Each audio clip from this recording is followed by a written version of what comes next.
40 size princess cut blouse ఎలా cut చేయాలో చూపిస్తానండి. ఫస్ట్ అయితే బ్యాక్ పార్ట్ ఆధారంగానే ఫ్రంట్ పార్ట్ కట్ చేస్తాం కదా, కానీ ఫ్రంట్ పార్ట్ ఒక హాఫ్ ఇంచ్ అనేది ఎక్స్ట్రా తీసుకోవాలన్నమాట. పెద్ద సైజు కదా, చెస్ట్ దగ్గర పైకి లేసినట్టు వస్తుంది. బ్యాక్ పార్ట్ ఆధారంగానే మొత్తం కూడా మార్కింగ్ వేసుకోవాలి. సైడ్ జాయిన్ దగ్గర మాత్రం 1 ఇంచ్ ఎక్స్ట్రా తీసుకోండి. ప్రిన్సెస్ కట్ చేసి కుట్టాలి కదా, మనకు ఖర్చు కావాలన్నమాట. ఇదంతా అయిపోయిన తర్వాత మెయిన్ వచ్చేసి మనకి ఫ్రంట్ పార్ట్ నెక్ వచ్చేసి 6.5 తీసుకున్నాను. లీఫ్ మోడల్ తీసుకున్నాను.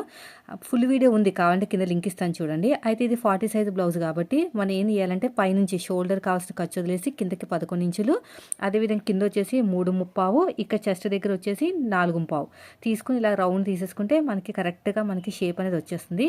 ఈ వీడియో కావాలంటే కింద లింక్ ఉందండి, ఒకసారి చెక్ చేయండి. మంచి క్లియర్గా ఎక్స్ప్లెయిన్ చేస్తూ స్టిచ్చింగ్ పెట్టాను, కటింగ్ కూడా ఉంది. ఇక్కడ షేప్ నీట్గా రావడానికి ఇలాగ ఇచ్చేసుకుని సైజ్ జాయిన్ దగ్గర కరెక్ట్గా కటింగ్ చేసేసుకోవాలి. ఇలా చేసామంటే ఫ్రంట్ పార్ట్ అనేది పర్ఫెక్ట్గా కుదురుతుందండి. ప్రిన్సెస్ కట్ అనేది ఎక్కడ కూడా చెస్ట్ అనేది జారిపోయినట్టు ఉండదన్నమాట. కావాలంటే